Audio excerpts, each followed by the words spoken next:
Enfin, l'art, c'est pas censé être élitiste, c'est censé, justement, c'est généreux et c'est du partage, quoi. Parce qu'en fait, à partir du moment où tu prends une idée, tu l'imagines avec des choses et que tu assembles des choses et ça crée quelque chose, c'est de l'art, en fait, pour moi. Salut, je m'appelle Antoine. Je viens du cours Florent, j'ai fait une formation d'acteur. J'ai fait du théâtre, j'ai fait des courts-métrages, donc j'ai un peu touché à plein de choses dans le métier d'acteur. Je suis dans une compagnie à Bordeaux qui s'appelle Black Love Sea. C'est un théâtre, une façon de faire du théâtre qui est très sauvage et très punk, quoi. Je fais ça avec deux anciens profs à moi du cours Florent, donc Antoine Bassler et Elsa Galès. Et après, depuis là, 2020, je fais des vidéos sur les réseaux, donc Instagram, TikTok. Je fais des vidéos humoristiques, plein de choses différentes, des sketchs, des choses où des fois je joue les personnages, des fois je parle à la cam, plein de choses. J'expérimente des choses. Et bienvenue à cette réunion de pré-rentrée solaire. Est-ce qu'avant de commencer, vous avez des questions? Ouais, dis-moi Juppie, pourquoi c'est autour de toi qu'on tourne? Ouais, j'avoue. Ouais, t'es même pas une planète. C'est parce que c'est comme ça. C'est pas un argument. Et depuis 1 an et 2 mois, je fais du stand-up aussi à Bordeaux. J'adore le rock.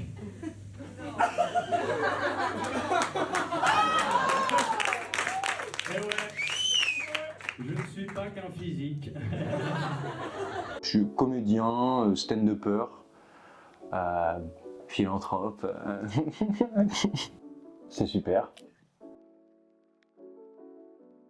En fait, c'est par période. C'est-à-dire que j'ai commencé par être comédien vraiment, et c'était ça qui m'animait. Et puis après, je me suis dit, bon, j'ai personne qui va venir me chercher, donc je fais des vidéos. Et j'ai découvert que j'aimais beaucoup ça, et notamment le rapport avec les gens, le fait de la créativité tout le temps, de trouver des idées, de le faire. Et donc c'est comme un espèce de grand bac à sable que j'adore. Et en même temps, il y a le stand-up qui est vertigineux, vraiment comme métier. Et beaucoup de doute et de manque de confiance quand tu te prends un bide. Et en même temps, la récompense, c'est que si ça prend, c'est une vague d'énergie, une vague de partage avec les gens. Et ça, c'est royal, quoi. Donc, je saurais pas. Là, en ce moment, par exemple, c'est plus le stand-up, tu vois. Ça se trouve, dans 6 mois, ce sera acteur. En fait, je navigue entre les trois, quoi. Du coup, il y a le rapport dans le spectacle vivant, donc le théâtre et le stand-up, où c'est vraiment un échange, c'est vraiment vibrant, quoi. C'est-à-dire que c'est vraiment deux rapports différents. C'est-à-dire que les vidéos, il y a un rapport de communauté, quoi. Ça m'arrive qu'on me reconnaisse dans la rue, par exemple, et il y a une fierté à d'un coup rencontrer les gens de ta communauté. Donc c'est totalement autre chose, alors que le stand-up ou le spectacle vivant en général, c'est des gens que tu ne connais pas, qui ne te connaissent, ça se trouve pas, et ils te découvrent. Et donc il y a vraiment l'aspect rencontre pour le coup, mais pur, quoi. On se connaît pas et voilà mon univers, ça vous plaît pas, je sais pas, mais il se passe une rencontre et c'est un peu magique, quoi. Pour les vidéos, on va dire que mes inspirations, ça va être beaucoup YouTube, parce que moi, enfin pas le YouTube d'aujourd'hui, donc Golden Moustache, Studio Bagel, Palma Show. Donc on va dire que mes rêves, c'est ça, pour les vidéos. Après, la personne qui m'a donné envie de faire du stand-up, c'est Kian Kojandi avec son spectacle Pulsion. Parce qu'en fait, pour moi, le stand-up à la base, c'était un mec qui arrive sur scène, ou une meuf, qui fait des blagues, et il n'y a pas de message, quoi. Et en fait, j'ai vu son spectacle et je me suis dit, putain, mais en fait, il raconte un truc, et puis c'est limite théâtral, quoi. Et en même temps, c'est du stand-up, je sais pas, il y a quelque chose qui m'a touché. Donc ouais, mon inspiration vraiment c'est Kian Kojandi pour ça, Panayotis Pasco aussi, son spectacle sur Netflix, il m'a vraiment beaucoup touché. C'est du stand-up, mais en même temps c'est, je sais pas, c'est trop, c'est vraiment ma cam. Après là, je suis en train de développer un personnage, je vous en parlais sur les réseaux et sur scène. Il croit que c'est Brad Pitt, mais c'est un gros tocard. Je suis seul pour la Saint-Valentin, évidemment que, édition beau gosse. Et c'est un peu inspiré, complètement d'ailleurs, du personnage de Michael dans The Office. Il y a un ressort comique dans ce personnage qui me plaît, et donc ça c'est une inspiration aussi pour ce personnage que je suis en train de bosser en ce moment sur scène et sur les réseaux, quoi.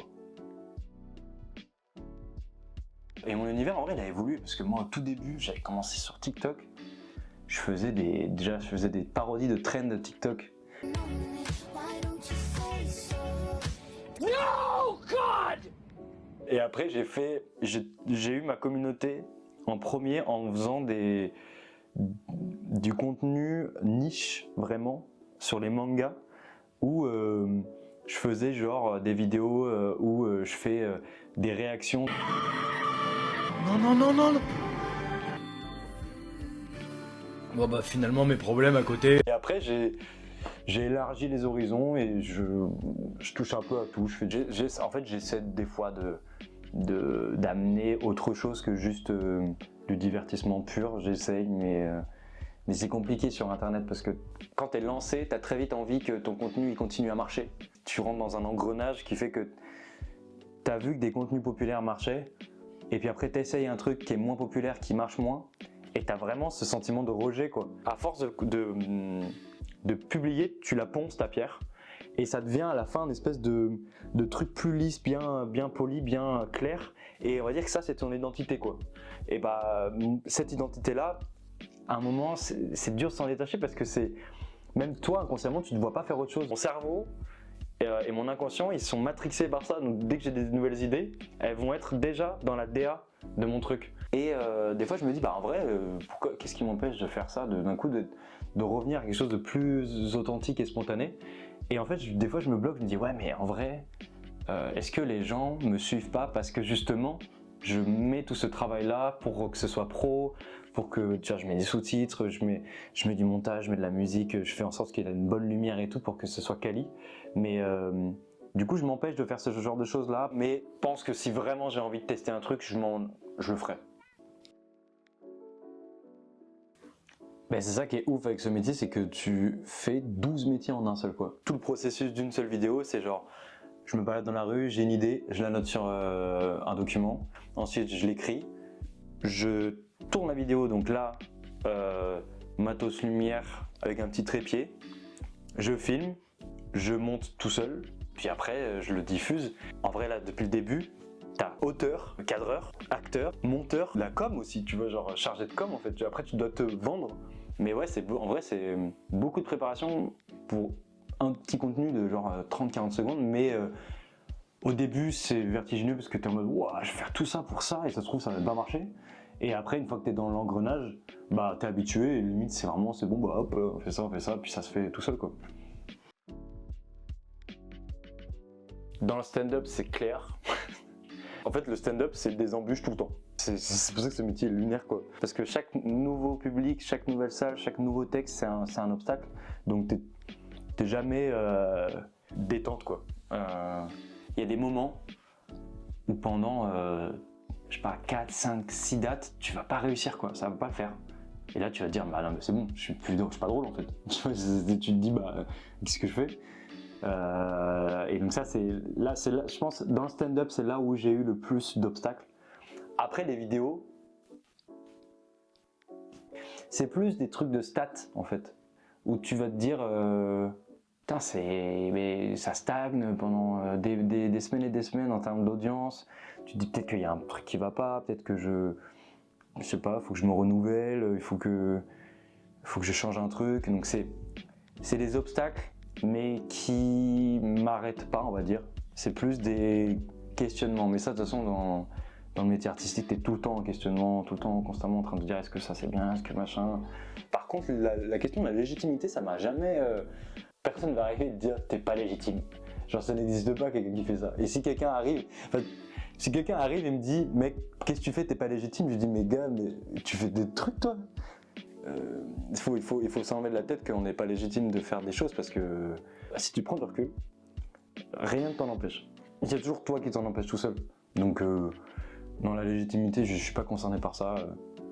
Le stand-up plus, parce que le stand-up c'est un autre milieu quoi. T'es plus vite confronté au jugement que sur les vidéos, parce que les vidéos je publie des trucs, les gens s'ils mettent des commentaires, je m'en fous quoi, c'est des gens, c'est des mots quoi, c'est des lettres. Alors que là, tu joues devant des gens et des fois tu vois les regards dans le public et tu vois et ça fait mal. Et là, des fois, tu te dis, mais en vrai, qu'est-ce que je fais quoi? Est-ce que vraiment je suis légitime à faire ça? Ça, ouais. Parce que la foi est plus vite ébranlée en stand-up. Mais globalement, je continue, donc c'est que je me sens légitime. Je sais que dans les vidéos, j'ai beaucoup appris à me rapprocher de mon authenticité et de moi qui je suis. Parce qu'au début, souvent quand tu démarres dans ce genre de métier, face à la caméra, tu es tout seul, tu as envie d'injecter un truc, une énergie, machin, et du coup souvent tu es un peu au-dessus de toi, tu n'es pas toi-même. Et ça prend du temps avant de se dire mais en fait juste fais confiance, sois toi-même et tout. Alors qu'aujourd'hui je sens que je suis déjà plus aligné avec qui je suis plus ancré, je suis plus posé parce que avec l'expérience tu apprends à vraiment te détendre face à la caméra, etc. Donc là je pense que j'ai beaucoup évolué là-dessus. En stand-up ça c'est encore autre chose parce que stand-up je suis arrivé, je venais d'internet, donc j'avais une manière de faire des blagues qui était très comme si c'était une vidéo en fait. Et donc en fait je me suis dit mais ça marche pas parce que c'est pas une vidéo quoi. Donc j'ai appris en fait l'humour. Genre j'ai lu des livres, je suis allé voir des blogs de stand-up, j'ai regardé des vidéos, je me suis dit mais en fait le stand-up c'est un art quoi, c'est-à-dire que ça s'apprend vraiment quoi. Et donc je sens que j'ai évolué, j'ai appris à structurer des blagues, à structurer un set de 5-10 minutes pour un comedy club. Et là, tout récemment, j'ai encore évolué vers autre chose où c'est même plus du stand-up classique, c'est que j'arrive et je fais un personnage. Et là, c'est même plus genre du stand-up classique dans le sens où j'utilise des structures de blagues, c'est genre vraiment, j'arrive sur scène et alors vraiment, c'est un peu lunaire. Même moi, des fois, je comprends pas ce qui se passe quand je fais ça, mais ça m'intéresse parce que là, c'est vraiment, je suis en train de vivre une mise à jour humoristique sur scène, donc c'est hyper intéressant.